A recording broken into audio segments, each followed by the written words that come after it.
여러분 안녕하십니까? Good afternoon, everyone. 이 방송을 통해 여러분을 대하게 돼서 얼마나 감사한지 모르겠습니다. I cannot say how thankful I am. ଆପଣମାନଙ୍କୁ ସମସ୍ତଙ୍କୁ ନମସ୍କାର।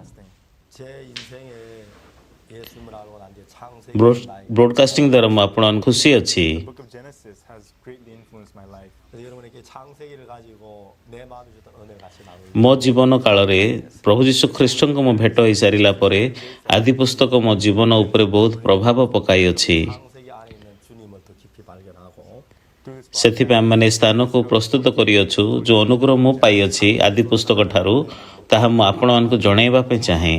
아니면 야곱이나 요셉 ଏ broadcasting ଦ୍ୱାରା ଆପଣମାନେ ଆଦି ପୁସ୍ତକ ମଧ୍ୟରେ ପରମେଶ୍ୱରଙ୍କ ଅତି ଗଭୀର ଭାବରେ ଆବିଷ୍କାର କରିପାରିବେ। Genesis, Abraham, Noah, Jacob, Joseph. କେବଳ ଅବ୍ରାହମ ଇସାକ ଜାକବଙ୍କ ଜୀବନକୁ କେବଳ ଆପଣ ଆବିଷ୍କାର କରିବେ ତାହା ନୁହଁ, କିନ୍ତୁ ଆପଣମାନଙ୍କ ଜୀବନରେ ମଧ୍ୟ ପରମେଶ୍ୱରଙ୍କର ପ୍ରତିଜ୍ଞା ପରମେଶ୍ୱରଙ୍କର ଉପସ୍ଥିତି ଏବଂ ପ୍ରଭୁଙ୍କର ପ୍ରତିଜ୍ଞା ଆପଣମାନଙ୍କର ପ୍ରତିଜ୍ଞା ହୋଇପାରିବ।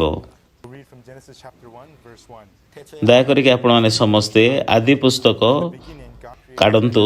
ପୁରାତନ ନିୟମର ସର୍ବପ୍ରଥମ ପୁସ୍ତକ ଆମମାନେ ଆଦି ପୁସ୍ତକ ଏକ ପର୍ବର ଏକ ପଦ ବାକ୍ୟ ପଢ଼ିବା। and the earth was without ଆଦିରେ ପରମେଶ୍ୱର ସ୍ୱର୍ଗ ଓ ପୃଥିବୀ ସୃଷ୍ଟି କଲେ। and the spirit of ପୃଥିବୀ ନିର୍ଜନ ଓ ଶୂନ୍ୟ ଥିଲା ଆଉ ଗଭୀର ଜଳ ଉପରେ ଅନ୍ଧକାର ଥିଲା। ପୁଣି ପରମେଶ୍ୱରଙ୍କର ଆତ୍ମା ଜଳ ଉପରେ ବ୍ୟାପ୍ତ ଥିଲେ। 그 빛이 하나님의 보시기에 좋았더라. 하나님이 빛과 어둠을 ଅନନ୍ତର ପରମେଶ୍ୱର କହିଲେ ଦୀପ୍ତି ହଉ, ତହିଁରେ ଦୀପ୍ତି ହେଲା। divided the light from the darkness. ଆଉ ପରମେଶ୍ୱର ଦୀପ୍ତିକୁ ଦେଖିଲେ ଯେ ତାହା ଉତ୍ତମ, ତେଣୁ ପରମେଶ୍ୱର ଅନ୍ଧକାରରୁ ଦୀପ୍ତିକୁ ଭିନ୍ନ କଲେ। Darkness he called night, and the evening and the morning were the first day. ପୁଣି ପରମେଶ୍ୱର ଦୀପ୍ତିର ନାମ ଦିବସ ଓ ଅନ୍ଧକାରର ନାମ ରାତ୍ରି ଦେଲେ। ତହୁ ସନ୍ଧ୍ୟା ଓ ପ୍ରାତଃକାଳ ହୋଇ ପ୍ରଥମ ଦିବସ ହେଲା। 소망이 일어나는 ଆମମାନେ ଆଦି ପୁସ୍ତକ ଏକ ପର୍ବର ଏକ ପଦରୁ 5 ପଦ ପର୍ଯ୍ୟନ୍ତ ଈଶ୍ୱରଙ୍କ ବାକ୍ୟ ପଢ଼ିଲୁ। 읽을 걸 때하고 책장 ଯେତେବେଳେ ମୁଁ ବାଇବଲ ପଢ଼େ ପ୍ରତ୍ୟେକ ମୁହୂର୍ତ୍ତରେ ଏ ବାକ୍ୟ ମୋତେ ବହୁତ ଆଶା ଦେଇଥାଏ। When I first opened the Bible and when I closed the Bible were always different. 이런 창세기 1장에 태초에 하나님이 ମୁଁ ଯେତେବେଳେ ଆଦି ପୁସ୍ତକ ପଢ଼ିଥାଏ 이렇게 시작이 됩니다. ବାଇବଲ ପଢ଼ିଥାଏ, ମୁଁ ଯେତେବେଳେ ବାଇବଲ ପଢ଼ିବାକୁ ଆରମ୍ଭ କରିଥାଏ ଖୋଲିକି ଆଉ ବନ୍ଦ ଯେତେବେଳେ କରେ ସଦାବେଳେ ମୋର ହୃଦୟ ଭିନ୍ନ ଥାଏ। 흑암 깊은 위에 있고 ଆଦି ପୁସ୍ତକ ଏକ ପର୍ବର ଏକ ପଦ ଯଦି ଆପଣମାନେ ଦେଖିବେ, ଆଦିରେ ପରମେଶ୍ୱର ସ୍ୱର୍ଗ ଓ ପୃଥିବୀ ସୃଷ୍ଟି କଲେ। Face of the deep and the ଦୁଇ ପଦ ପୃଥିବୀ ନିର୍ଜନ ଓ ଶୂନ୍ୟ ଥିଲା ଆଉ ଗଭୀର ଜଳ ଉପରେ ଅନ୍ଧକାର ଥିଲା। ପୁଣି ପରମେଶ୍ୱରଙ୍କର ଆତ୍ମା ଜଳ ଉପରେ ବ୍ୟାପ୍ତ ଥିଲେ। 혼돈하고 공허하고 흑암의 깊은 위에 ଆଦି ପୁସ୍ତକ ହେଉଛି ଆରମ୍ଭ। beginning of Genesis, and in the beginning we see that the earth was without ଆଦି ପୁସ୍ତକରେ form, void, and the ଆରମ୍ଭରେ ଯଦି ଆମମାନେ ପୃଥିବୀକୁ ଦେଖିବା, ପୃଥିବୀ ନିର୍ଜନ ଶୂନ୍ୟ ଥିଲା ଆଉ ଗଭୀର ଜଳ ଉପରେ ପ୍ରଭୁଙ୍କର ଆତ୍ମା ବ୍ୟାପ୍ତ ଥିଲେ। 공허가 ପୁଣି ପରମୀୟ ଏ ପୃଥିବୀକୁ ଅଧିକାର କରିଅଛି।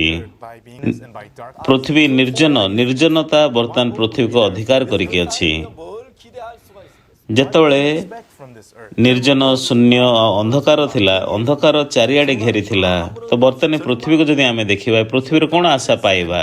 And hope. ପୃଥିବୀଠାରୁ ଆମମାନେ କ'ଣ ଆଶା କରିପାରିବା? 여기 하나님의 신은 수면에 운행하고 계시는데 And here, of course, the spirit of God କେବଳ ଅନ୍ଧକାର ଶୂନ୍ୟ 하나님과 함께 ଏବଂ ନିର୍ଜନ ଆମମାନେ ଯଦି ଦେଖିବା, ତାହେଲେ କେବଳ ଆମେ ହତାଶକୁ ନିରାଶକୁ ଦେଖିପାରିବା। we had first seen the earth. କିନ୍ତୁ ନିଶ୍ଚିତ ଭାବରେ ପରମେଶ୍ୱରଙ୍କର ଆତ୍ମା ଜଳ ଉପରେ ବ୍ୟାପ୍ତ ଥିଲେ। And so upon seeing this earth, what would you say to God? ଆମମାନେ ପରମେଶ୍ୱରଙ୍କ ସହିତ ଯଦି ଆଦି ପୁସ୍ତକ ଏକ ପର୍ବର 2 ପଦକୁ ଯଦି ଦେଖିବା, So dark. 너무 어떻게 할 수가 ଆପଣ ଯଦି ପୃଥିବୀକୁ ଦେଖିବେ ତାହେଲେ ପରମେଶ୍ୱରଙ୍କୁ ଆପଣ କ'ଣ କହିବେ? 없을 수가 있겠습니까? What are ପରମେଶ୍ୱର ବର୍ତ୍ତମାନ ଏ ଜାଗାରେ କିଛି କରିହେବନି, ବହୁତ ଅନ୍ଧକାର ହେଇଯାଇଛି ପ୍ରଭୁ। 저는 제가 ଆଉ ବର୍ତ୍ତମାନ ଅନ୍ଧକାର ହେଇଯାଇଛି, ଆମମାନେ କିଛି କରିପାରିବା ନାହିଁ। ବର୍ତ୍ତମାନ ଏ ଶୂନ୍ୟ ଜାଗାକୁ ଆମେ କେମିତି ପୂର୍ଣ୍ଣ କରିବା? 이렇게 말할 수 있겠습니까? ବର୍ତ୍ତମାନ ପୃଥିବୀ ନିର୍ଜନ ଅଛି, କେହି ବି ନାହାନ୍ତି ଏ ଜାଗାରେ। ଆମେ କ'ଣ କରିପାରିବା ଏ ଜାଗାରେ? 창세기 1장 2절에 나타난 땅을 보지 못했지. ମୁଁ ଯେତେବେଳେ ମୋର ଜୀବନରେ ମୁଁ ବଞ୍ଚୁଅଛି, Genesis chapter 1 verse 2. ମୁଁ ବାକ୍ୟରେ ଆପଣମାନଙ୍କୁ କେମିତି କହିବି? ଏ ଆଦି ପୁସ୍ତକର ବାକ୍ୟ ମୋତେ କେତେ ଆଶା ଦେଇଅଛି। 속에 젖어 있고 공허하고 ମୁଁ ଯେତେବେଳେ ଦେଖେ ଆଦି ପୁସ୍ତକ ଏକ ପର୍ବର 2 ପଦର ପୃଥିବୀ ନିର୍ଜନ ଶୂନ୍ୟ ଆଉ ଅନ୍ଧକାର ଥିଲା। My heart like ବର୍ତ୍ତମାନ Genesis chapter 1 verse 2. ଅନ୍ଧକାର କର୍ତ୍ତୃତ୍ୱ କରୁଅଛି ପୃଥିବୀକୁ। Deep darkness. ଅନ୍ଧକାର ସେ ଜାଗାରେ ଅଛି। ବେଳେବେଳେ ମୁଁ ନିଜକୁ ଦେଖିଥାଏ ଏବଂ ଆବିଷ୍କାର କରିଥାଏ ଯେ ମୋର ହୃଦୟ ମଧ୍ୟ ଆଦି ପୁସ୍ତକ ଏକ ପର୍ବର 2 ପଦ ପରି ସେ ଜାଗାରେ ଅନ୍ଧକାର ଥିଲା, ନିର୍ଜନ ଥିଲା, ଶୂନ୍ୟ ଥିଲା। ମୁଁ ପରିତ୍ରାଣ ପାଇବା ପୂର୍ବରୁ 1962 ମସିହାରେ ମୋ ହୃଦୟ ସମ୍ପୂର୍ଣ୍ଣ ଅନ୍ଧକାର ହୃଦୟ ଥିଲା। ମୁଁ ପୂର୍ବରୁ ଚର୍ଚ୍ଚକୁ ଯାଉଥିଲି। ସତରେ ମୋର ହୃଦୟ ନିର୍ଜନ, ଶୂନ୍ୟ ଏବଂ ଅନ୍ଧକାର ଥିଲା। 어떻게 내가 걷잡을 수도 있고 알 수도 없었어요. ସେ ଜାଗାରେ ଶୂନ୍ୟତା ମୋ ହୃଦୟରେ ଥିଲା। ମୋର ହୃଦୟରେ ମୁଁ ପୂର୍ଣ୍ଣ କରିବା ପାଇଁ ଚାହୁଁଥିଲି, କିନ୍ତୁ କୌଣସି ବିଷୟ ପାଇପାରୁନଥିଲି। 내가 ମୁଁ ଦ୍ୱନ୍ଦ୍ୱରେ ଥିଲି। 알 수 없었어요. ସେଥିପାଇଁ କୌଣସି ବିଷୟ ମୋର ହୃଦୟକୁ ଧରି ପାରୁନଥିଲା। 신앙생활 하려고 해. କେବଳ ତାହା ନୁହେଁ, କିନ୍ତୁ ମୁଁ ଗଭୀର ଅନ୍ଧକାର ମଧ୍ୟରେ ଧରାଯାଇକି ବଞ୍ଚୁଥିଲି। ଆଉ ମୋ ଜୀବନରେ କୌଣସି ଆଇଡ଼ିଆ ନଥିଲା ବର୍ତ୍ତମାନ କ'ଣ ହେବାକୁ ଯାଉଛି। 절망할 수밖에 없었어요. ହେଲେ ମଧ୍ୟ ମୁଁ ବହୁତ ପରିଶ୍ରମ କରୁଥିଲି ଆତ୍ମିକ ଜୀବନ ବଞ୍ଚିବା ପାଇଁ। କିନ୍ତୁ ମୁଁ ଆତ୍ମିକ ଜୀବନ ମଧ୍ୟ ବଞ୍ଚି ପାରୁନଥିଲି, ଜାଣି ବି ପାରୁନଥିଲି କେଉଁଥିପାଇଁ ମୁଁ ଆତ୍ମିକ ଜୀବନ ବଞ୍ଚି ପାରୁନାହିଁ। ମୁଁ କେବଳ ଅନ୍ଧକାରରେ ରହୁଥିଲି। କିନ୍ତୁ ବହୁତ ଆଶ୍ଚର୍ଯ୍ୟ ଭାବରେ 여러분 하는 놀라운 ଏ ପ୍ରକାର ସ୍ଥିତିରେ ପ୍ରଭୁ ଅଛନ୍ତି। ଆଉ ଏ ପ୍ରକାର ସ୍ଥିତିରେ ପରମେଶ୍ୱର ଅଛନ୍ତି ଏବଂ ପରମେଶ୍ୱର ଏ ପୃଥିବୀକୁ ଆଶ୍ଚର୍ଯ୍ୟ ଭାବରେ ପରିବର୍ତ୍ତନ କରୁଅଛନ୍ତି। ପରମେଶ୍ୱର ଏ ପୃଥିବୀକୁ ନୂତନୀକୃତ କରୁଛନ୍ତି। ପରମେଶ୍ୱର ନିର୍ଜନକୁ ବିନାଶ କରୁଛନ୍ତି, ଶୂନ୍ୟକୁ ବିନାଶ କରୁଛନ୍ତି। ପରମେଶ୍ୱର ପୃଥିବୀରୁ ଦ୍ୱନ୍ଦ୍ୱକୁ 예수님께서 한번 이런 말씀을 ତୋଡ଼ି ଦେଉଛନ୍ତି ଏବଂ ଦୀପ୍ତି ଦ୍ୱାରା, ଜ୍ୟୋତି ଦ୍ୱାରା ପରମେଶ୍ୱର ଅନ୍ଧକାରକୁ ତୋଡ଼ି ଦେଉଛନ୍ତି। ଯଦି ଆପଣ ଦେଖିବେ ଏ ଜାଗାରେ ସବୁଠାରୁ ଶକ୍ତିଶାଳୀ ବିଷୟ ଅଛି। 재물 뺏기 ଲମ୍ବା ସମୟ ପୂର୍ବରୁ ଯୀଶୁ ଥରେ କହିଥିଲେ, ଯେତେବେଳେ ବଳବାନ ଲୋକଟା ଘରକୁ ସୁରକ୍ଷା କରିବ, ଘରର ସମ୍ପତ୍ତି ସୁରକ୍ଷିତ ରହିବ। 때문에 사로잡혀 있었어요. କିନ୍ତୁ ମୋ ଠାରୁ ଯଦି ଅଧିକ ଶକ୍ତିଶାଳୀ ବ୍ୟକ୍ତି ଆସିବେ, ତାହେଲେ ମୁଁ ମୋର ସମସ୍ତ ବିଷୟକୁ ହରେଇବି। 잡고 있었던 이유가 뭡니까? ଲମ୍ବା ସମୟ ଧରିକି ପୃଥିବୀ ନିର୍ଜନ ଓ ଶୂନ୍ୟ ଥିଲା। ଆଉ ଗଭୀର ଜଳ ଉପରେ ପ୍ରଭୁଙ୍କର ଆତ୍ମା ବ୍ୟାପ୍ତ ଥିଲେ। 그보다 강한 어떤 힘이 왔어요. କାରଣ କ'ଣ? ବର୍ତ୍ତମାନ ନିର୍ଜନ, ପୃଥିବୀ ନିର୍ଜନ ଓ ଶୂନ୍ୟ ଥିଲା। ଯେହେତୁ ଅନ୍ଧକାର ଠାରୁ, ଶୂନ୍ୟ ଠାରୁ, ନିର୍ଜନ ଠାରୁ 그러나 예수님 ଅଧିକ ଶକ୍ତିଶାଳୀ ବିଷୟ ଏ ଜାଗାରେ କିଛି ନଥିଲା। କିନ୍ତୁ ଆମେ ଯେତେବେଳେ ଦେଖିବା ନିର୍ଜନ, ଶୂନ୍ୟ, ଅନ୍ଧକାରରୁ ବଡ଼ ବିଷୟ, ବଳବାନ ବିଷୟ ଯେତେବେଳେ ଆସୁଛି, ସମସ୍ତ ବିଷୟକୁ ପରାସ୍ତ କରିଦେଉଛି। 말하다가 말했어요. ଦିନେ ଥରେ ଯୀଶୁ ନାଜରିତୀୟ ଯୀଶୁ ସେ ବର୍ତ୍ତମାନ ଲାଜାର କବରକୁ ଗଲେ। ଆଉ ଯୀଶୁ କହିଲେ, କବରରୁ ଠାରୁ ପଥର ଘୁଞ୍ଚାଇ ଦିଅ। ମୃତ ବ୍ୟକ୍ତିର ଭଗିନୀ ମରିୟମ ସେ କହିଲେ, ପ୍ରଭୁ ସେ ମରିକି 4 ଦିନ ହେଇଗଲାଣି, ସେ ବାସୁଛନ୍ତି। 예수님께서 କିନ୍ତୁ ଯୀଶୁ ସେତେବେଳକୁ କହିଲେ, ମୁଁ କ'ଣ ତୁମକୁ କହିନଥିଲି, ଯଦି ତୁମେ ବିଶ୍ୱାସ କରିବ ପରମେଶ୍ୱରଙ୍କର ମହିମା ଦେଖିବା। 나오는 କିନ୍ତୁ ପରମେଶ୍ୱରଙ୍କର ବାକ୍ୟ ଅନୁସାରେ ସେ କବରର ଦ୍ୱାରକୁ ସେମାନେ ଫିଟାଇ ଦେଲେ। 누구에게 잡혀 ଆଉ ସେତେବେଳକୁ ଯୀଶୁ ସେ କବରକୁ କହିଲେ, ଲାଜାରସ ବାହାରି ଆସ। 사망의 권세가 나사로 ତ ବର୍ତ୍ତମାନ ପର୍ଯ୍ୟନ୍ତ ଲାଜାରଙ୍କୁ କିଏ ବର୍ତ୍ତମାନ ପର୍ଯ୍ୟନ୍ତ ଧରି ଅଛନ୍ତି? ସେ ମୃତ୍ୟୁ ଦ୍ୱାରା ଏପର୍ଯ୍ୟନ୍ତ ଧରାଯାଇଛନ୍ତି। ମୃତ୍ୟୁର ଶକ୍ତି ଲାଜାରକୁ ଶକ୍ତିଯୁକ୍ତ ଭାବରେ ବର୍ତ୍ତମାନ ପର୍ଯ୍ୟନ୍ତ ଧରିଅଛି। 나사로 잡혀 ଆଉ ଲାଜାର ସେ ନିଜର ପ୍ରିୟ ଭଉଣୀମାନଙ୍କୁ ଛାଡ଼ିକି ଯିବା ପାଇଁ ଚାହୁଁନଥିଲେ। 권세 옥 ତାଙ୍କ ଭଉଣୀମାନେ ବର୍ତ୍ତମାନ ଦୁଃଖିତ ହେଇକି ସେମାନେ ବିଳାପ କରି ରୋଦନ କରୁଛନ୍ତି। 그래서 나사로는 사망의 권세에게 사로잡혀서 ଯେହେତୁ ଲାଜାରଙ୍କ ପାଖରେ ଶକ୍ତି ନାହିଁ ମୃତ୍ୟୁର ଶକ୍ତିକୁ ଜିତିବା ପାଇଁ, ବାଧ୍ୟ ହୋଇକି ଲାଜାର ମରିବାର ଥିଲା। 오셨습니다. ଆଉ ଲାଜାରଙ୍କୁ ନେଇକି ସେମାନେ କବରରେ ସମାଧି ଦେଇଦେଲେ।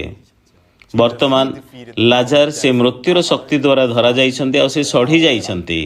କିନ୍ତୁ ସେହି ପ୍ରକାର ସ୍ଥିତିରେ ଯୀଶୁ ଆସିଲେ। 나사로 나오라고 ଆଉ ଯୀଶୁ ମୃତ୍ୟୁର ଶକ୍ତିକୁ ପରାସ୍ତ କଲେ। ଯୀଶୁ ମୃତ୍ୟୁକୁ ଜିତିଲେ। ଯୀଶୁ ଲାଜାରଙ୍କୁ କହିଲେ, ଲାଜାର ବାହାରି ଆସ। ଯେତେବେଳେ ଯୀଶୁ କହିଲେ ଲାଜାର ବାହାରି ଆସ, 벌벌 떨면서 나사로를 놓아줄 수밖에 없어요. ଆମମାନେ ଦେଖିପାରିବା ମୃତ୍ୟୁର ଶକ୍ତି ଯୀଶୁଙ୍କର ବାକ୍ୟକୁ ଜିତି ପାରିଲା ନାହିଁ। 그러니까 나사로는 무덤에서 살아나온 ମୃତ୍ୟୁର ଶକ୍ତି ଯୀଶୁଙ୍କ ବାକ୍ୟ ସମ୍ମୁଖରେ ଥରିକି ସେ ଲାଜାରକୁ ଛାଡ଼ିଦେଲା ମୃତ୍ୟୁ। ସେହି କାରଣ ପାଇଁ ଲାଜାର ଜୀବିତ ହୋଇକି ସେ କବରରୁ ବାହାରି ଆସିଲେ। 죄를 물리칠 수 있는 권세가 있고 ଅନ୍ଧକାରକୁ ଜିତିବାର ଶକ୍ତି ଆମମାନଙ୍କର ପ୍ରେମମୟ ପ୍ରଭୁଙ୍କ ଠାରେ ଅଛି। 주님에게 있어요. the power to ଯୀଶୁଙ୍କ ଠାରେ ଅନ୍ଧକାରକୁ ଜିତିବାର ଶକ୍ତି ଅଛି। ପାପକୁ ପରାସ୍ତ କରିବାର ଶକ୍ତି ଯୀଶୁଙ୍କ ଠାରେ the ଅଛି। man with the infirmity for 38 years. 일어나 내 자리를 들고 걸어. ଶୂନ୍ୟକୁ ପରାସ୍ତ କରିବା ପାଇଁ ପ୍ରଭୁଙ୍କ ଠାରେ ଶକ୍ତି ଅଛି। 중풍병이란 그 ଦିନେ ପ୍ରଭୁ ଯୀଶୁ 38 ବର୍ଷର ପକ୍ଷାଘାତୀ ରୋଗୀଙ୍କୁ କହିଲେ, ଉଠ ତୁମର ଖଟିଆ ଘେନିକି ଚାଲ। Disease of palsy was upholding that man of infirmity for 38 years. 중풍병자가 38년 된 병. ଆଜି ପର୍ଯ୍ୟନ୍ତ ସେ 38 ବର୍ଷର ପକ୍ଷାଘାତୀ ରୋଗୀ ସେ ରୋଗ ଦ୍ୱାରା ଧରାଯାଇଛନ୍ତି। ସେ ରୋଗଟା ତାଙ୍କୁ 38 ବର୍ଷ ପର୍ଯ୍ୟନ୍ତ ଧରି ରଖିଅଛି। Man with the infirmity for 38 years, the power of the disease was upholding this man. 병의 권세가 그를 잡고 있는 동안에 그의 행동이 କିନ୍ତୁ ପକ୍ଷାଘାତୀ ରୋଗୀ ଏ ପକ୍ଷାଘାତ ରୋଗକୁ ଯେତେବେଳେ ଧରିଅଛି, ଏ ରୋଗଟା ସେ ପକ୍ଷାଘାତୀ ରୋଗୀଙ୍କୁ ଧରିକି ଅଛି। The power of the disease was holding on to this man. Hope left him, joy left him, happiness left him, his family left him, and there was nothing with him.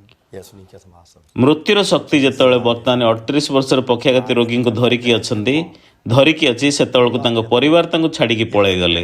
ଖୁସି ଚାଲିଗଲା, ଆଶା ଚାଲିଗଲା, ହତାଶ ନିରାଶ କେବଳ ଆସିଲା। କିନ୍ତୁ ସେତେବେଳେ ଯୀଶୁ ଆସିକି କହିଲେ, ଉଠ ତୁମର ଖଟିଆ ଘେନିକି ଚାଲ। No longer hold on to him, you had to let him go. 나는 참 많은 사람들이 세상을 ଅତି ଆଶ୍ଚର୍ଯ୍ୟ ଭାବରେ ଯୀଶୁଙ୍କର ବାକ୍ୟ ସମ୍ମୁଖରେ 모르 그야 ରୋଗଟା 38 ବର୍ଷର ପକ୍ଷାଘାତୀ ରୋଗୀକୁ ଆଉ ଧରିପାରିଲା ନାହିଁ।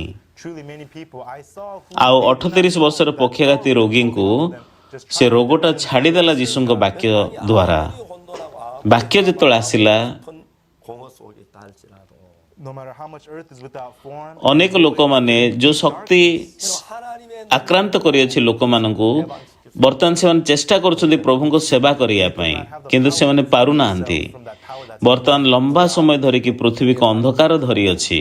하나님 그 କେତେ ଦିନ ଧରିକି ଅଛି ଆମମାନେ ଜାଣିନାହୁଁ। deep of a pit we may be in. କିନ୍ତୁ ବର୍ତ୍ତମାନ ପୃଥିବୀଠାରେ କୌଣସି ଶକ୍ତି ନାହିଁ ଅନ୍ଧକାରରୁ ମୁକ୍ତ ହେବା ପାଇଁ। 얼매했다고 해도 우리 주님이 풀 수 없는 ଯେତେ ବଡ଼ ଗର୍ତ୍ତରେ ଆମେ ଥାଉ ନା କାହିଁକି, ଆମମାନେ କେବେ ନିଜେ ବାହାରି ଆସିପାରିବା ନାହିଁ, କିନ୍ତୁ ପ୍ରଭୁ ଆମମାନଙ୍କୁ ସମସ୍ତ ଜାଗାରୁ ଉଦ୍ଧାର କରିପାରିବେ। 암심하게 빠졌다고 할지라도 예수님이 ଯେତେ ଶକ୍ତିଶାଳୀ ରୋଜୁ ବା ଦୌଡ଼ି ଆପଣମାନଙ୍କୁ ବାନ୍ଧୁ ନା କାହିଁକି, Sin, Jesus cannot. ପରମେଶ୍ୱର ସମସ୍ତ ବିଷୟଠାରୁ ବନ୍ଧନରୁ ଆପଣମାନଙ୍କୁ ମୁକ୍ତ କରିପାରିବେ। Now let's look at the words of verse 3. 하나님이 가라사대 빛이 있으라 하시며 빛이 ଯେତେ ବଡ଼ ପାପ ହଉ ନା କାହିଁକି, ଯେତେ ଗଭୀରରେ ପାପରେ ଆପଣ ପଡ଼ିଯାଇଥାନ୍ତୁ ନା କାହିଁକି, ସମସ୍ତ ପାପଠାରୁ ପ୍ରଭୁ ଆପଣମାନଙ୍କୁ ଉଦ୍ଧାର କରିପାରିବେ। 감의 기쁨 속 있는 땅에 3 ପଦ ଦେଖିବା। ଅନନ୍ତର ପରମେଶ୍ୱର କହିଲେ, ଦୀପ୍ତି ହଉ, ତହିଁରେ ଦୀପ୍ତି ହେଲା।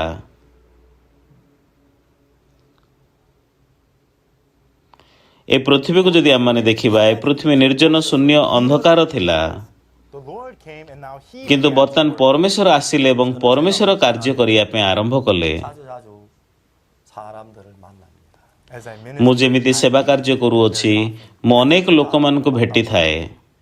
진짜 아무 이야기도 안 듣고 자기 똑똑한 것처럼 하고 알고 복음을 받아들이지 않기 때문에 저 사람 진짜 안 될 것 같다 그런 생각을 많이 해요.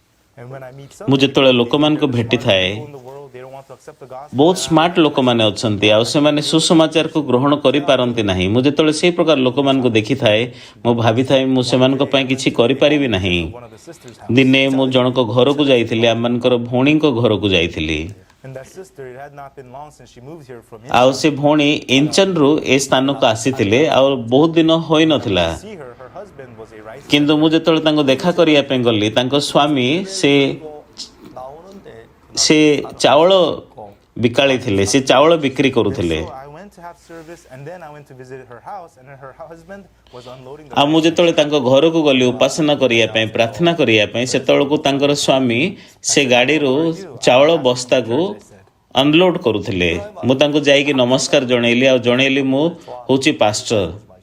And that person ଆଉ ସେ ବ୍ୟକ୍ତି ମୋତେ ଦେଖିଲେ, don't come to my ସେ ମୋତେ ସିଧାସଳଖ କହିଲେ, ପାଷ୍ଟର ମୁଁ ଆପଣଙ୍କୁ ପସନ୍ଦ କରେ ନାହିଁ, ଆପଣ ମୋ ଘରକୁ ଆସନ୍ତୁ ନାହିଁ। 그런 사람이 너무하다 싶은 마음들. I thought, gee, he's meeting me for the ମୁଁ first ସେତେବେଳେ time. ଆଶ୍ଚର୍ଯ୍ୟ ହେଇଗଲି, ସେ ପ୍ରଥମ ଥର ଆଜି ମୋତେ ଭେଟ ହେଉଛନ୍ତି, କିନ୍ତୁ ମୋ ମୁହଁରେ ସେ କହିଲେ ମୁଁ ଆପଣଙ୍କୁ ଦେଖା କରିବା ପାଇଁ ଚାହେଁ ନାହିଁ, ଆପଣ ଆମ ଘରକୁ ଆସନ୍ତୁ ନାହିଁ। ତ ମୁଁ କହିଲି ଠିକ୍ ଅଛି, ଆଉ ମୁଁ ଚାଲି ଆସିଲି। Afterwards, I thought, how? ତାପରେ ମୁଁ ଚିନ୍ତା କଲି, ମୁଁ ତାଙ୍କୁ କେମିତି ପ୍ରଚାର କରିବି, ତାଙ୍କୁ ମୁଁ କ'ଣ କରିପାରିବି ତାଙ୍କ ପାଇଁ। 근데 이제 몇 달이 지났어요. And then a few months କିନ୍ତୁ ଅଳ୍ପ ମାସ ସମୟ ଯେତେବେଳେ ବିତିଗଲା, 그 다음에 갈 기회가 없었어요. I wanted to go to that ମୁଁ house. ତାଙ୍କ ଘରକୁ ଆଉ ଥରେ ଯିବା ପାଇଁ ଚାହୁଁଥିଲି କିନ୍ତୁ ମୋ ପାଖରେ ଅନ୍ୟ କୌଣସି ଚାନ୍ସ ନଥିଲା ବା ବାଟ ନଥିଲା ଯିବା ପାଇଁ। Sunday, and we had service. କିନ୍ତୁ ଦିନେ ରବିବାର ଦିନ ଯେତେବେଳେ ଆମେ ରବିବାର ଉପାସନା କରୁଥିଲୁ 어떤 분이 왔는데 보니까 그 자매 남편처럼 생긴 분. And it was at the କିନ୍ତୁ ମୁଁ ଯେତେବେଳେ ପଛକୁ ଦେଖିଲି ଜଣେ ବ୍ୟକ୍ତି ଲାଷ୍ଟରେ ପଛରେ ଚେୟାରରେ ବସିଛନ୍ତି ତାଙ୍କୁ ଦେଖିଲାରେ ମୋତେ ଲାଗିଲା ସେ ତ ସେ ଭଉଣୀଙ୍କର ସ୍ୱାମୀ ଭଳିଆ ଦେଖାଯାଉଛନ୍ତି। 그렇게 나를 막 싫어했는데 올 리가 없어. I thought, is it that sister's husband? No, he can't be. He dislikes ସେ me କ'ଣ so much. ସେ ଭଉଣୀଙ୍କର ସ୍ୱାମୀ ହେଇଥାଇପାରନ୍ତି? ନାଇଁ ମୋତେ ଲାଗୁନି ସେ ନୁହନ୍ତି। ସେ ତ ଏତେ ମୋତେ ବିରକ୍ତ ହେଲେ ଗାଳି କଲେ 당자가 쳐다 ମୋତେ ପସନ୍ଦ କରୁନାହିଁ କହିଲେ ସେ କେମିତି ଆମ ଚର୍ଚ୍ଚକୁ ଆସିବେ। I wanted to run up and look କିନ୍ତୁ ପ୍ରଚାର କଲା ବେଳକୁ ମୁଁ ଧାଇଁ ଯାଇକି ତାଙ୍କୁ ଭେଟ ହେବା ପାଇଁ ଚାହୁଁଥିଲି ମଝିରେ। after the service. କିନ୍ତୁ ଯେତେବେଳେ ପ୍ରଚାର ମୋର ସରିଲା ମୁଁ ସିଧା ତାଙ୍କ ପାଖକୁ ଯାଇକି ଭେଟ ହେଲି ଆଉ ନମସ୍କାର ଜଣେଇଲି ଆଉ ସେ ଥିଲେ ସେ ଭଉଣୀଙ୍କର ସ୍ୱାମୀ ହିଁ ଥିଲେ। 홍보스럽게 내가 아이고 막 거칠지. ସେ seତେବେଳକୁ ବହୁତ He was happy to see me at the ଲାଜ ହେଲେ କିନ୍ତୁ ବହୁତ ଖୁସି ଥିଲେ ସେ ଆମ ଚର୍ଚ୍ଚକୁ ଆସିକି ମୋତେ ଭେଟ ହେଇକି। And then he gave his testimony. ଆଉ ସେ ପରେ ତାଙ୍କର ସାକ୍ଷ୍ୟ ଦେଲେ। 교회를 그렇게 싫어했대요. He said he hated our church so much. 그리고 자기가 교회 나가는 거 정말 ସେ କହିଲେ ସେ ଆମମାନଙ୍କର ଚର୍ଚ୍ଚକୁ ବହୁତ ଘୃଣା କରନ୍ତି। 인천에서 ତାଙ୍କ ସ୍ତ୍ରୀ ଆମମାନଙ୍କର ଚର୍ଚ୍ଚକୁ ଆସୁଥିବାରୁ ସେ ତାଙ୍କୁ ବହୁତ ଘୃଣା କରୁଥିଲେ। And the reason they came to Daejeon was so that they would go to a place where there was ସେ no church ଇଞ୍ଚନରୁ ଦେଜନକୁ ଆସିଥିଲେ କାହିଁକି ଯେହେତୁ ସେ ଜାଗାକୁ ଯିବା ପାଇଁ ଚାହୁଁଥିଲେ ଯେଉଁ ଜାଗାରେ କି ଆମମାନଙ୍କର ଚର୍ଚ୍ଚ ନାହିଁ। He had ended up buying a house which was କିନ୍ତୁ ସେ ଦେଜନକୁ ଆସିକି ଗୋଟେ ଘର କିଣିଲେ ଯେଉଁ ଘରଟା କି ଆମମାନଙ୍କର ଚର୍ଚ୍ଚ ପାଖରେ ହିଁ ଥିଲା। by. He saw a church, he was ଆଉ surprised. ଦିନେ ଯେତେବେଳେ ସେ ଗାଡ଼ି ଚଲାଉଥିଲେ ସେ ଆଶ୍ଚର୍ଯ୍ୟ ହେଇଗଲେ ତାଙ୍କ ଘର ପାଖରେ ହିଁ ଆମମାନଙ୍କର ଚର୍ଚ୍ଚ ଥିଲା। What in the world? I came all the way over here because I ମୁଁ ଏ hated the ଦୁନିଆରେ religion. ଇଞ୍ଚନରୁ ପ୍ରକୃତରେ ମୁଁ ଆସିଲି ଦେଜନକୁ ଯେହେତୁ ମୁଁ ସେ ଚର୍ଚ୍ଚକୁ ଯିବା ପାଇଁ ଚାହୁଁନଥିଲି ବା ମୁଁ ଚାହୁଁନଥିଲି ମୋ ସ୍ତ୍ରୀ ଯାଆନ୍ତୁ କିନ୍ତୁ ଏ ଜାଗାରେ ସେ ଚର୍ଚ୍ଚ ଅଛି। And so he said that whenever he passed by our church, he would go around to keep his wife from knowing that our church is ଆଉ there. ସେଥିପାଇଁ ଯେତେବେଳେ ତାଙ୍କ ସ୍ତ୍ରୀଙ୍କୁ ସେ କାରରେ ନେଇକି କୁଆଡ଼େ ଯାଆନ୍ତି ସେ ବୁଲେଇକି ଗାଡ଼ି ଚଲେଇକି ଯାଉଥିଲେ ଯେମିତି ସେ ତାଙ୍କ ସ୍ତ୍ରୀ ଯେପରି ଆମମାନଙ୍କର ଚର୍ଚ୍ଚକୁ ଦେଖିପାରିବେ ନାହିଁ। 바로 시골을 갔어요. And so after I had visited his house, he one day went to the countryside to get some ଆଉ rice. କିନ୍ତୁ ସେ ଭାଇଙ୍କ ଘରକୁ ମୁଁ ଯେଉଁ ଦିନ ଯାଇଥିଲି ତାପରେ ସେଦିନେ ଚାଉଳ ବିକ୍ରି କରିବା ପାଇଁ ସେ ଗାଁକୁ ଯାଇଥିଲେ। And he was driving. ଆଉ ଯେତେବେଳେ ତାଙ୍କ କାରଟା ତାଙ୍କ ଟ୍ରକରେ ଭର୍ତ୍ତି ଚାଉଳ ବସ୍ତା ଥିଲା ଆଉ ସେ ଯେତେବେଳେ ଗାଡ଼ି ଚଲାଉଥିଲେ 브레이크 위에다 발을 살짝 올려놔. And so while he was turning the corner, ଆଉ ଯେତେବେଳେ ସେ ଘାଟିରେ ଗାଡ଼ିଟା ସେ ବୁଲଉଥିଲେ lightly, ସେତେବେଳକୁ ସେ ଯେତେବେଳେ ବ୍ରେକ୍ରେ ଗାଡ଼ି ସ୍ଲୋ କରିବା ପାଇଁ ଚାହିଁଲେ ବ୍ରେକ୍ ଲାଗିଲା ନାହିଁ। began to slip little by ଆଉ ଅଳ୍ପ ଅଳ୍ପ ଯେତେବେଳେ କାରଟା ସ୍ଲିପ୍ ହେଇକି ଗଲା ଖସିଗଲା ବର୍ତ୍ତମାନ ଶୀର୍ଷରୁ ତଳକୁ ଗାଡ଼ିଟା ପଲଟି ଯିବା ଉପରେ ଥିଲା। he was so ସେ ଏତେ ଡରି ଯାଇଥିଲେ ଯେ ହେ ପ୍ରଭୁ ବୋଲି ଡାକିଲେ ସେ। 이거 차가 비비가 딱 ସେତେବେଳକୁ ଖୁସୁ ଖୁସୁ ସେ ଗାଡ଼ିଟା ଅଟକିଗଲା। car was about to fall off, but it stopped. ଗାଡ଼ିଟା ସମ୍ପୂର୍ଣ୍ଣ ପଡ଼ିଯିବାର ଥିଲା କିନ୍ତୁ ରହିଗଲା ସେତେବେଳକୁ। He was so ସେ ବହୁତ ଆଶ୍ଚର୍ଯ୍ୟ ହେଇଗଲେ smoked a cigarette, କାରରୁ ବାହାରକୁ ବାହାରିଲେ ଓହ୍ଲେଇଲେ ପରେ ସିଗାରେଟ୍ ପିଇଲେ and then he carefully drove the car. ଆଉ ଯତ୍ନ ସହକାରେ ସେ କାରକୁ ଘରକୁ ନେଇକି 아ଣିଲେ ପରେ ଗାଡ଼ି ତିଆରି କରିକି। 생각이 나는 거야. 내가 이 사람들 거절했겠다. 하나님, 아이고 하나님 안 도와주면 어찌고 싶어가지고 거절을 못하는 거야. And so afterwards, when the brothers would go to his house to preach, he couldn't refuse them because he would think of the God of that time. 그래서 ପରେ ଯେତେବେଳେ ଆମମାନଙ୍କର ଚର୍ଚ୍ଚରୁ ଭାଇମାନେ ଗଲେ ତାଙ୍କୁ ପ୍ରଚାର କରିବା ପାଇଁ ସେ ଆମମାନଙ୍କର ଭାଇମାନଙ୍କୁ ମନା କରିପାରିଲେ ନାହିଁ। The way through the back door. କିନ୍ତୁ ପରେ ସେ ଯେତେବେଳେ ବାକ୍ୟ ଶୁଣିଲେ 하나님 ପରେ ସେ ଆମମାନଙ୍କର ଚର୍ଚ୍ଚକୁ ଆସିବାକୁ ଆରମ୍ଭ କଲେ। And sometimes when they would come again, he couldn't run away. He would just ବେଳେବେଳେ ଯେତେବେଳେ ଆମମାନଙ୍କ ଭାଇମାନେ ତାଙ୍କ ଘରକୁ ଗଲେ ପ୍ରଚାର କରିବା ପାଇଁ ସେ ଆଉ ଧାଇଁକି ଯାଇପାରିଲେ ନାହିଁ ବା ସେ ମନା କରିପାରିଲେ ନାହିଁ। କିନ୍ତୁ ବାକ୍ୟ ଶୁଣିଲା ବେଳକୁ ଥରେ ଶୁଣିଲେ ଦୁଇଥର ଶୁଣିଲେ ତିନିଥର ଶୁଣିଲେ listen to the word. ଯେତେବେଳେ ସେ ବାରମ୍ବାର ବାକ୍ୟକୁ ଶୁଣିବା ପାଇଁ ଆରମ୍ଭ କଲେ 뭘 들어오기 시작. ପରମେଶ୍ୱରଙ୍କର ବାକ୍ୟ ତାଙ୍କ ହୃଦୟ ମଧ୍ୟକୁ ପ୍ରବେଶ କଲା। 말씀 듣다 보니 깨닫게. And while listening, ଯେତେବେଳେ ସେ ବାକ୍ୟ ଶୁଣିଲେ ତାଙ୍କ ହୃଦୟରେ ସେ ହୃଦୟଗମ କରିପାରିଲେ ରିଏଲାଇଜ୍ କରିପାରିଲେ ହଁ ଏମିତି ଆମମାନଙ୍କର ପାପ କ୍ଷମା ହୋଇଛି। and faith just ଆଉ ତାଙ୍କ ହୃଦୟ ମଧ୍ୟକୁ ବିଶ୍ୱାସ ପ୍ରବେଶ କଲା ଏବଂ ସେ ପାପ କ୍ଷମା ପାଇଲେ ଆଉ ସେ ବହୁତ ଖୁସି ହେଲେ। I didn't know. ହଁ ମୁଁ ପ୍ରକୃତରେ ଜାଣିନଥିଲି ଏ ପ୍ରକାର ମଧ୍ୟ ମଣ୍ଡଳୀ ଅଛି ଏହି ପ୍ରକାର ମଧ୍ୟ ବାକ୍ୟ ଅଛି। But he feels ଆଉ ସିଏ ଆମ ଚର୍ଚ୍ଚକୁ ଆସିବା ପାଇଁ ଚାହୁଁଥିଲେ କିନ୍ତୁ ତାଙ୍କୁ ବହୁତ ଖରାପ ଲାଗୁଥିଲା ଯେହେତୁ ସେ ମୋତେ ମୁହଁରେ କହିଥିଲେ ଆପଣଙ୍କୁ ମୁଁ ପସନ୍ଦ କରେ ନାହିଁ ଆପଣ ଆମ ଘରକୁ ଆସନ୍ତୁ ନାହିଁ। କିନ୍ତୁ ସେ ବାକ୍ୟ ଶୁଣିକି ପରିତାଣ ପାଇସାରିଲା ପରେ ପ୍ରଥମ ଥର ପାଇଁ ଆମ ଚର୍ଚ୍ଚକୁ ସେ ଆସିଲେ। time the power of ଲମ୍ବା ସମୟ ଧରିକି ଏ ବ୍ୟକ୍ତିଙ୍କର ହୃଦୟକୁ ଅନ୍ଧକାରର ଶକ୍ତି ଧରିଥିଲା। And it kept him from coming to the faith. ଆଉ ସେ ଅନ୍ଧକାରଟା ଯାହା ତାଙ୍କୁ ଧରିଥିଲା ସେ ବାଧା ଦେଉଥିଲା ଯେମିତି ସେ ବାକ୍ୟକୁ ଆସିବେ ନାହିଁ, ବାକ୍ୟକୁ ଗ୍ରହଣ କରିବେ ନାହିଁ। 어둠의 권세 안에 머물러 있었어요. And in his ତାଙ୍କ ହୃଦୟ ମଧ୍ୟରେ ସେ ପରମେଶ୍ୱରଙ୍କର ବିରୋଧ କରିଥିଲେ, ମଣ୍ଡଳୀର ବିରୋଧ କରିଥିଲେ। 하나님 ଶୈତାନ ଦ୍ୱାରା ସେ ଧରାଯାଇଥିଲେ। but one day କିନ୍ତୁ ଦିନେ ପରମେଶ୍ୱରଙ୍କର ବାକ୍ୟ ଯେତେବେଳେ ତାଙ୍କର ହୃଦୟ ମଧ୍ୟକୁ ପ୍ରବେଶ କଲା, ସେତେବେଳେ ତାଙ୍କର ହୃଦୟରେ ଦ୍ୱନ୍ଦ୍ୱ ଶେଷ ହେଲା, କନଫ୍ୟୁଜନ ଶେଷ ହେଇଗଲା, ଶୂନ୍ୟ ଶେଷ ହେଇଗଲା, in the dark ନିର୍ଜନ ଶେଷ ହେଇଗଲା ଆଉ ଅନ୍ଧକାର ଓ ପାପ ତାଙ୍କର ହୃଦୟରୁ 혼돈하고 ବାହାରିକି ପଳେଇଲା, ବାହାରିଗଲା। the earth which was without ଏ ଜାଗାରେ ପୃଥିବୀକୁ ଯଦି ଆପଣ ଦେଖିବେ, ପୃଥିବୀ ନିର୍ଜନ 새들이 ଓ 노래하는 ଶୂନ୍ୟ ଥିଲା ଆଉ ଗଭୀର ଜଳ ଉପରେ ଅନ୍ଧକାର ଥିଲା।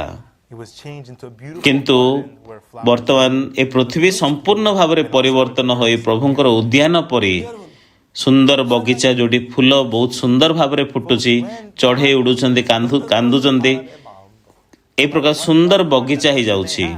ଜଣେ ଲୋକ ଯେତେ ସେ ଯେ କେହି ମଧ୍ୟ ହୁଅନ୍ତୁ ନା କାହିଁକି, କିନ୍ତୁ ଏ ବାକ୍ୟ ଯେତେବେଳେ ଆମେ ପଢ଼ିବା, ଏ ବାକ୍ୟ ଆମମାନଙ୍କର ହୃଦୟର ଜଗତ ବିଷୟରେ କହୁଅଛି। person's heart it may be. ଜଣେ ବ୍ୟକ୍ତିର ହୃଦୟ ଯେତେ ବି ମନ୍ଦ ହଉନା କାହିଁକି, Prayerful heart. ଜଣେ ବ୍ୟକ୍ତିଙ୍କର ହୃଦୟ ଯେତେ ହତାଶ ଥାଉ ନା କାହିଁକି, ଜଣେ ବ୍ୟକ୍ତିଙ୍କର ହୃଦୟରେ ଯେତେ କଷ୍ଟ ଥାଉ ନା କାହିଁକି, ଯେତେ ପାପ ଥାଉ ନା କାହିଁକି, 아름다운 동산으로 ପରମେଶ୍ୱର ସେ ବ୍ୟକ୍ତିଙ୍କର ହୃଦୟକୁ ଅତି ସୁନ୍ଦର ବଗିଚା ଭାବରେ ପରିବର୍ତ୍ତନ କରିବା ପାଇଁ ଚାହୁଁଛନ୍ତି। Nothing to make that ଆପଣଙ୍କର ଯେମିତି କୌଣସି ଅଭାବ ହେବ ନାହିଁ, bloom. And ଆପଣ ଆଶାରେ ରହିବା ପାଇଁ, ଆଲୋକିତରେ ରହିବା ପାଇଁ, ଧାର୍ମିକତାରେ ରହିବା ପାଇଁ, ନିଷ୍ପାପୀ ହୋଇକି ରହିବା ପାଇଁ ପ୍ରଭୁ କୌଣସି ଅଭାବ ନ ଥାଇକି ଆପଣଙ୍କୁ ସମ୍ପୂର୍ଣ୍ଣ ଭାବରେ ସିଦ୍ଧ କରିବେ ଏବଂ ପରିବର୍ତ୍ତନ କରିବେ। when I meet many people, ମୁଁ ଯେତେବେଳେ ଅନେକ ଲୋକମାନଙ୍କୁ ଭେଟିଥାଏ, ମୁଁ ଭାବିଥାଏ ସେ ବ୍ୟକ୍ତି କେବେ ପରିବର୍ତ୍ତନ ହେବ ନାହିଁ, ଏ ପ୍ରକାର ଚିନ୍ତା ଆସିଥାଏ। not work for only one kind. Those ହଁ, ଏମାନଙ୍କ ପାଇଁ ମୁଁ କିଛି କରିପାରିବି ନାହିଁ, ଏମାନଙ୍କର କିଛି ହେବ ନାହିଁ, ଏ ପ୍ରକାର ଚିନ୍ତା ବେଳେବେଳେ ମୋ ପାଖକୁ ଆସିଥାଏ। but there is not one person who does କିନ୍ତୁ not ସେ ଜାଗାରେ ଜଣେ ବି ନାହାନ୍ତି ଯାହାଙ୍କର ହୃଦୟରେ କି ବାକ୍ୟ ପ୍ରବେଶ କଲେ ପରିବର୍ତ୍ତନ ହେବେ ନାହିଁ, ସମସ୍ତେ ପରିବର୍ତ୍ତନ ହେବେ। when God first saw the earth, it was the earth that was without ଯେତେବେଳେ ପରମେଶ୍ୱର ପୃଥିବୀକୁ ଦେଖିଲେ, ପୃଥିବୀ ନିର୍ଜନ ଓ ଶୂନ୍ୟ ଥିଲା ଆଉ ଗଭୀର ଜଳ ଉପରେ ଅନ୍ଧକାର ଥିଲା। ପୁଣି ପରମେଶ୍ୱରଙ୍କର ଆତ୍ମା ଜଳ ଉପରେ ବ୍ୟାପ୍ତ ଥିଲେ। କିନ୍ତୁ ପ୍ରଭୁଙ୍କ ଦୃଷ୍ଟିରେ ଏହି ପ୍ରକାର ପୃଥିବୀ କେମିତି ଦେଖାଯାଉଛନ୍ତି, 하나님 କେମିତି ଦେଖାଗଲେ? ଅନନ୍ତର ପରମେଶ୍ୱର କହିଲେ ଦୀପ୍ତି ହଉ, ତହିଁରେ ଦୀପ୍ତି ହେଲା।